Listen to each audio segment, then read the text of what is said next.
안녕하세요. 이슈의 김재양. 이슈맨입니다. 안녕하세요, 이슈맨. 네, 반갑습니다. 네, 오늘 또 새로운 소식들이 많이 들어왔나요?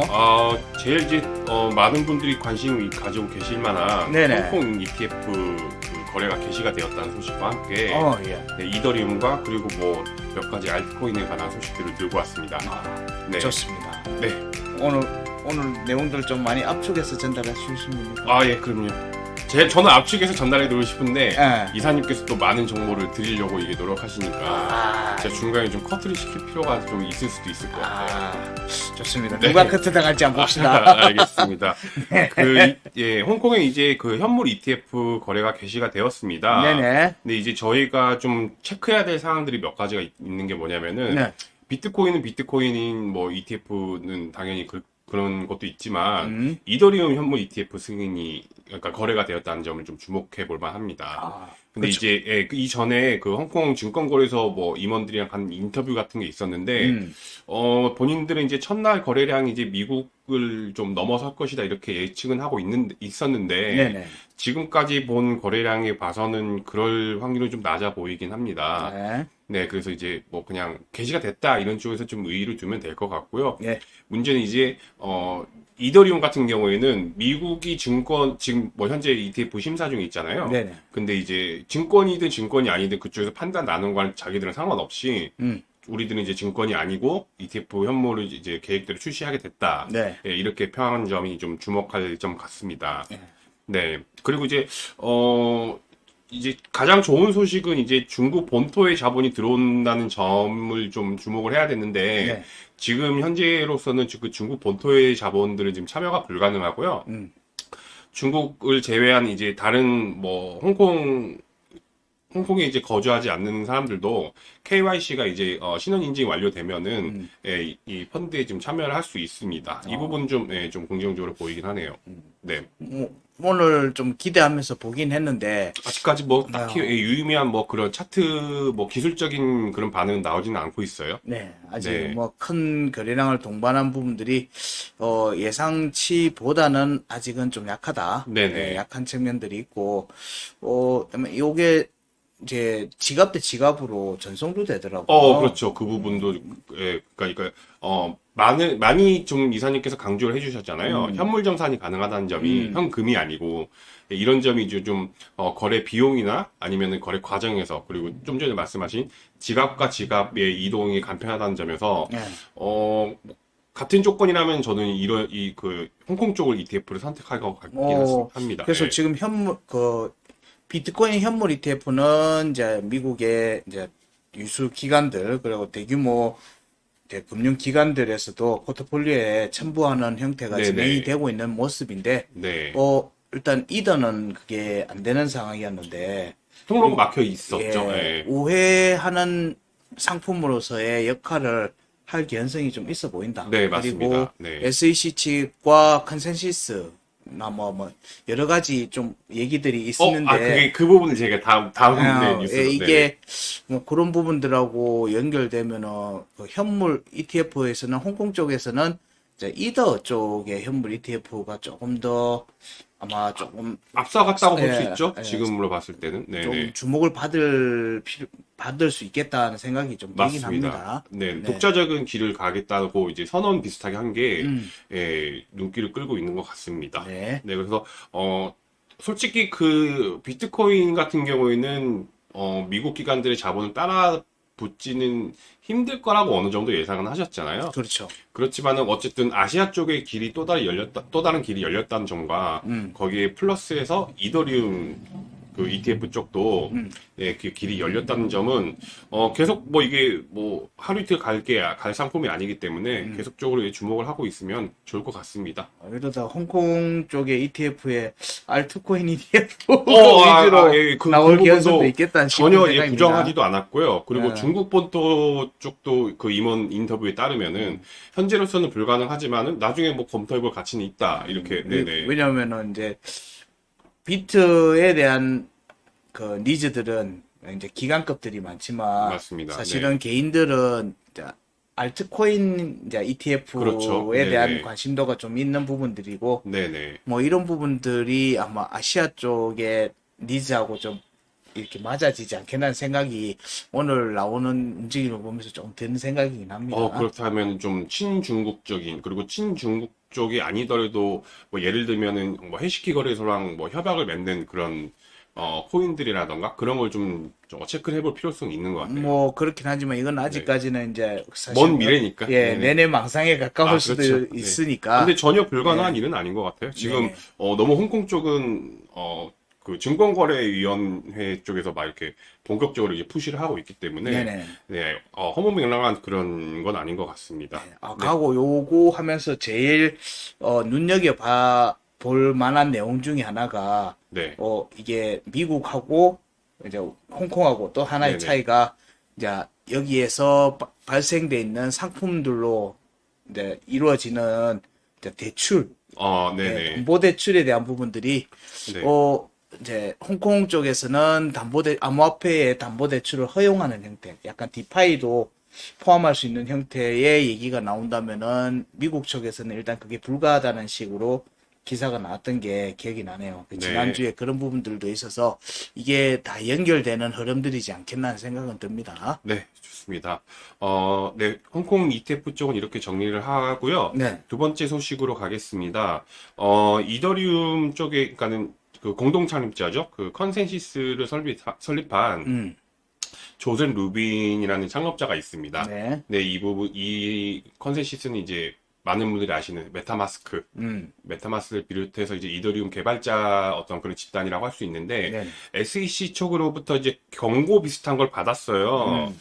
그러니까 웰스 노티스라고 해가지고, 그 잠정적인 소송 대상에게 이제, 문서를 이렇게 확인하는 그런 작업을 받았습니다. 네네. 그래서 이제 지금 여기는 근데 이더리움 측이라고 이제 봐도 무방할 정도죠. 그렇죠. 네네. 이더리움이죠, 그냥. 그래서 이제 이쪽이 좀 화가 났는지 바로 이제 SEC를 소송을 제기를 했습니다. 네네. 그 이유는 이제 너네는 지금 증권이 아니라고 했던 그런 발언들과 그런 정황들이 있음에도 불구하고 자꾸 증권이라고 이렇게 우기고 이런 태클을 걸려고 하는 바람에 너네들 때문에 지금 이더리움 생태계가 완전히 망쳐지고 있다. 음. 이런 이런 발상으로 네네 소송을 지금 제기를 했습니다. 네네. 결론적으로 이제 SEC는 그러니까 이더리움 자신들을 포함한 이더리움 진영 측을 이제 규제할 권한이 없다는 게 이제 주요 맹점이 될 것 같습니다.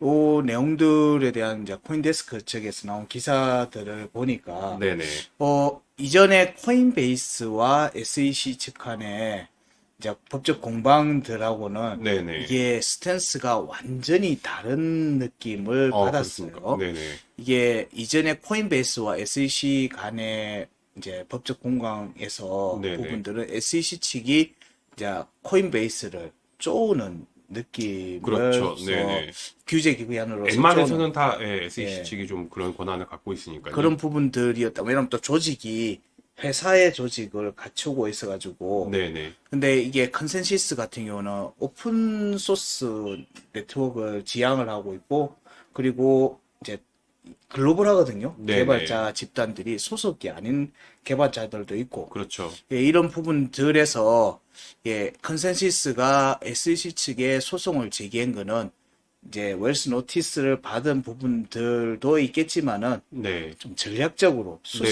수세적인 부분으로서의 법적 부분을 하려는 게 아니라 SEC를 공방의 대상으로 두고 네네 예, 공세자 역할로서의 스탠스로서 법적 대응을 하겠다라는 명확한 스탠스를 세우고 진행을 한 거더라고요. 네, 그래서 이게 지금 이 한 건의 소송으로 인해서 지금 그러니까 만약에 승리를 하게 된다 그러면은, 승소를 하게 된다면 얻을 수 있는 게 두 가지 쟁점이라고 보고 있습니다.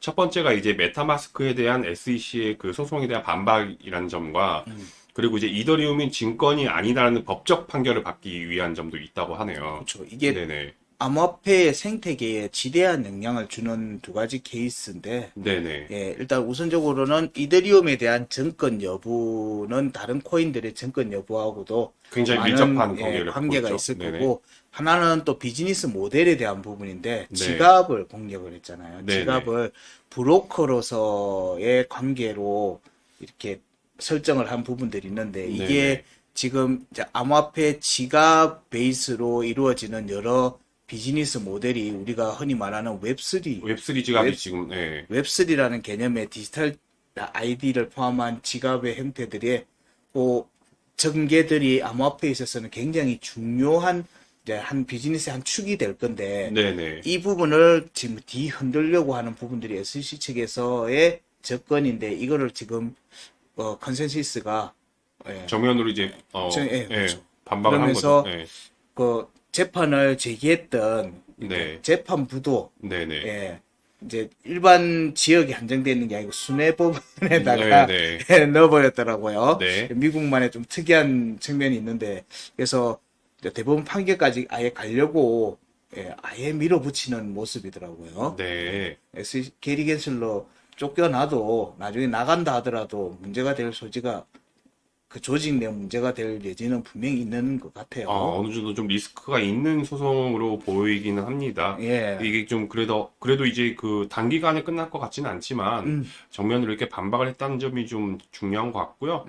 당연히 이제 이런 그 소송을 제기했다는 소식을 이제 여기에 엮여 있는 유니스왑과 코인베이스 측은 이제 우리를 대신해서 뭐 싸워줘서 고맙다는 식으로 이제 지지를 표명을 했습니다. 그렇죠. 네네, 컨센시스 그리고 쪽으로. 이게 다른 비즈니스 암호화폐의 전폭적인 지지를 받을 수밖에 없는 그렇죠, 그렇죠. 네네. SEC 측에서 이게 너무 과도하게 네. 비즈니스 모델 자체에 대해서 너무 과도한 해석들, 그러니까 정권에 대한 부분들은 그 하우이 테스트 하면 걸로 계속 논의가 막 얘기가 되고 있었지만 비즈니스 브로커로 지금 끌고 들어가는 부분들 때문에 이게 생각보다 많이 영향이 커질 가능성이 있다 봅니다. 네, 이게 좀, 어느 정도는 좀, 5월 23일 날 최종 이더리움 현물 ETF 승인을 앞두고 나서 이런 소송 자체는 단기적으로는 좀 좋아 보이지는 않습니다만은 이쪽도 뭐 어쨌든 피할 수 없는 그런 결정이라고 봐요. 그렇기 그렇죠. 때문에, 네네. 네.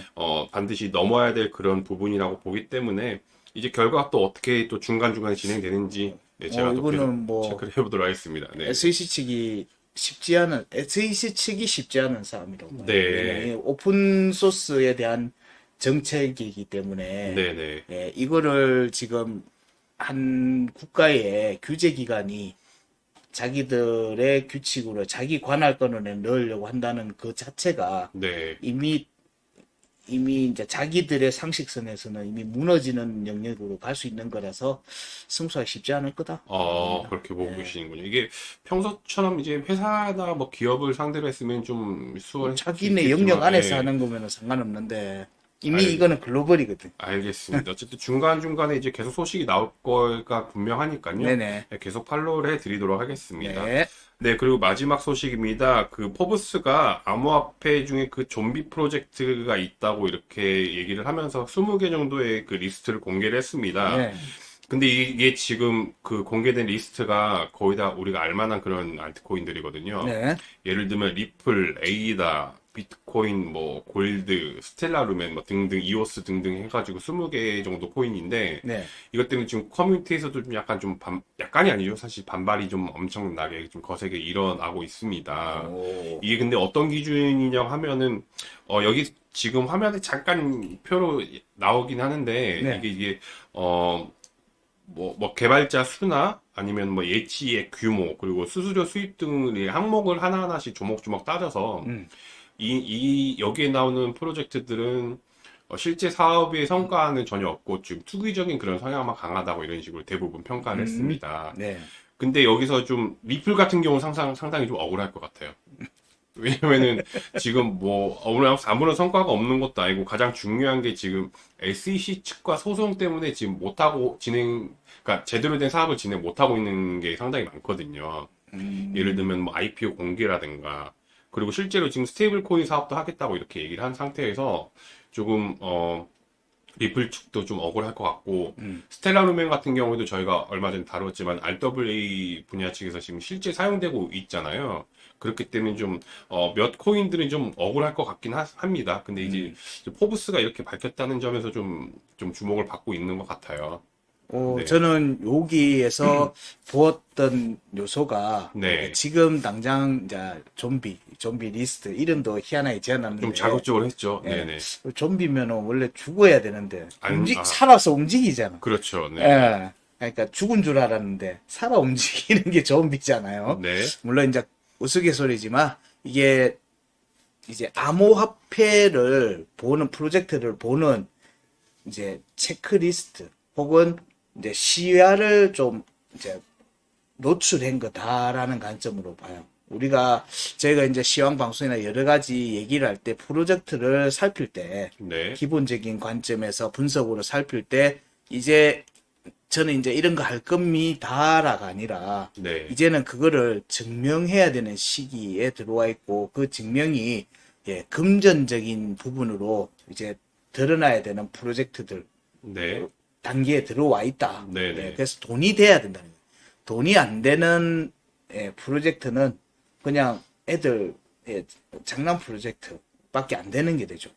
실제로 그 돈들이 투자가 이루어지면 그게 결말은 아웃풋이 나와야 되는 그리고 그거를 증명해야 되는 시기로 들어와 있다는 부분들이 이제 시장에서 보는 관점들이 이제 이걸 따지기 시작을 한다는 내용들을 네네. 저는 이제 이 기사를 통해서 이렇게 보았거든요. 그래서 앞으로 뭐 이런 부분들에 대한 지금 현재 나와 있는 종목 그 자체가 중요한 게 아니고 네네. 우리가 시장 프로젝트를 참여자들의 그렇죠. 보는 시선이 달라졌다. 네. 그리고 시장에서 살아남으려고 그리고 그 움직임을 만들어 가려고 하면 이제는 스스로를 증명해야 된다. 네. 증명해야 되는 시기로 들어왔고 이게 올해 암호화폐 프로젝트들을 보는 중요한 관점이 되지 않겠는가 뭐 그렇게 봅니다. 저는 개인적으로 좀 다르게 생각을 하고 있어요. 어떤 부분? 그러니까 프로젝트로서 이렇게 뭐 실제 성과를 내는 것도 중요하지만은 여기 있는 지금 프로젝트들은 아시다시피 뭐 아무것도 안 하는 그런 애들이 아니잖아요. 어느 정도 이제 처음에 로드맵과 백서를 가지고 이렇게 실제 진행한 부분들도 있고 가장 중요한 점이 이제 가격이 형성되어 있고 거래량이 줄지가 않았다는 점. 그리고 이제 내가 어떤 가치 투자를 하는 것도 중요하지만은 내가 당장 이 코인을 가지고 수익을 낼 수 있다는 점을 저는 주목을 하고 싶거든요. 물론 이제 저는 이제 그 부분의 얘기가 네네. 2000년도 네네. 초반에 그러니까 21년도 전후까지는 그게 이제 통하는 시기였다고 보면 우리가 네. 보통 기업들을 얘기를 할 때 경제가 안 좋고 그랬을 때 나라에서 막 유동성을 공급해서 원래 죽어야 될 기업들이 그러니까 네네. 매출을 못 일으키는 회사는 회사로서의 존재 가치가 없잖아요. 그냥 살아있는 그 자체만 명목만 유지하는 게 아니라 실제로 매출을 일으키면서 사회에 기여하는 형태가 돼야 되는데 그거를 하려고 긍정적인 의도로 만들었지만 그걸 못 만들면 사실은 또 다음에 또 아이디어를 가지고 있는 회사들이 나오면서 또 시장을 확장시켜 나가는 형태가 되어야 되는데 지금 만드는 것 자체만 계속하고 있고 이 만드는 게 돈이 안 되고 있는 부분으로 계속 만들면 사실은 이 프로젝트는 투자한 사람들이 손해만 보게 되는 게 되죠. 그래서 저는 저 용어가 좀비라고 표현하는 굳이 저런 경제적인 부분에서 좀비를 쓰는 거는 사실은 이제 망할 수 있는 기업인데 안 망하고 있는 기업. 저는 그래서 그 부분을 좀비라고 표현하셨지만 제가 좀 다르게 생각한다는 점이 강한 자가 살아남는 게 아니고 살아남은 자가 강하다는 약간 그런 생각을 가지고 있어서 그렇죠. 네네. 살아남으려면 결국 이제 어쨌든 회사는 프로젝트는 이제 금전적인 어느 정도의 이제 수익이라고 하는 부분들이 어느 정도 나와야 되는 부분들이라고 보는 거예요. 그래서 약간 이제 이렇게 생각의 차이는 있겠지만은 네네. 이런 부분들이 시장에서 보는 이제 관점들이 바뀌어가고 있다는 부분들 이런 네네. 부분들은 뭐 저희들은 이제 그렇게 보는 관점들을 살피는 걸로 봐야 될 것 같아요. 네. 그리고 그래야지 이거 참고로 이거 TMI이긴 하지만은 바이낸스가 2022년도 2월에 포브스를 2억 달러가 주고 지분을 샀거든요. 예. 네. 근데 이런 기사를 낸다는 게 참, 예, 좀 눈치를 전혀 보지 않는 듯한 그런 거를 표명을 하는 건지, 네, 잘 모르겠습니다. 네. 의견들은 뭐 굳이 뭐 네, 누가 그냥 언론, 투자했는지는 별로 신경 쓰지 않죠. 네, 알겠습니다. 자, 그래서 이렇게 오늘 다뤄볼 소식 세 가지를 알아봤습니다. 가장 중요한 건 이제 홍콩 ETF 같은 경우인데 네. 눈에 띄는 성과가 지금 당장은 나오지 않을 수도 있어도 장기적으로는 계속 지켜볼 필요가 있다고 생각을 합니다. 네. 네. 정리 한번 해주시죠. 아, 예. 오늘 주제, 홍콩 비트코인 현물 ETF 이더리움 현물 ETF 두 개 다 오전에 거래 개시가 됐고, 약 반등이 나오고, 차트적으로는 아직은 좀 만족스럽지 못해요. 네. 차트적으로는 만족스럽지 못하고, 거래량도 아직 이제 이렇게 충분하게 붙어 나가지는 못하고 있는데, 전체적인 흐름들이 이제 아시아 쪽에서도 이 부분들이 조금 이제 상품들이 나왔다는 부분들은 네. 주목을 해볼 필요가 있고요. 그 다음에 이더리움에 대한 부분들인데, 이걸 이제 이더리움의 상품, 현물 ETF 상품에 대한 부분들이기도 하고, 그리고 암호화폐를 둘러싼 비즈니스 모델에 대한 사실은 견제기도 하거든요. 예, 이게 또 글로벌인데, 미국의 규제 기관이 전 세계에서 펼쳐져 있는 글로벌 프로젝트들에 대해서 일일이 모든 걸 다 개입을 한다는 것도 사실은 좀 어불성설이긴 한데, 선을 넘는 것 같긴 하죠. 예, 네. 그래서 이런 부분들이 이제 법적 공방으로 이제 본격적으로 들어가는데, 이게 그냥 억울해서 한 게 아니고 계획적으로 아주 치밀한 준비를 하고 컨센시스 측에서 SEC 측에 대한 소송을 반격이죠. 네. 소송을 제기를 한 거다. 이런 부분들은 가고, 여기에 그 법적 팀으로 붙은 회사가 엄청 비싼 법률 회사라더라고요. 아, 그렇습니까? 예. 네, 그 부분. 네. 예, 그래서 그 SEC 측이 쉽지 않을 수도 어허, 있다. 네. 이게 이길 확률이 높기 때문에 붙었을 거다라는 내용들도 있고요. 네. 예, 그 다음에 이제 포브스에서 나온 좀비 리스트, 이 부분은 이제 암호화폐 프로젝트를 살피는 중요한 기준점들이, 세상의 기준점들이 이전과 달리 좀 바뀌어가고 있다는 부분들에 대한 하나의 이제 표상 같은 뉴스다. 그렇게 판단이 됩니다. 어쨌든 이런 부분들에 대한 체크가 앞으로 펼쳐질 또 이제 비즈니스를 동반한 암호화폐 시장을 열어가는데 중요한 체크 포인트가 됐으면 합니다. 네. 오늘 준비한 내용도 역시 마음에 듭니다. 감사합니다. 네네. 네. 네. 오늘 준비한 내용은 여기까지고요. 저희들은 이제 다음 주 5월 둘째 주 때 또 네. 그때는 장이 좀 더 좋아져 있겠죠? 그럴 수도 있죠. 아, 네네. 예. 이슈맨이 좋아진답니다. 네, 알겠습니다. 저희들은 다음 주에 이슈맨이 많이 맞는지 확인하고 이대로, 뵙겠습니다. 네, 알겠습니다. 예, 이대로 감사합니다. 네, 감사합니다.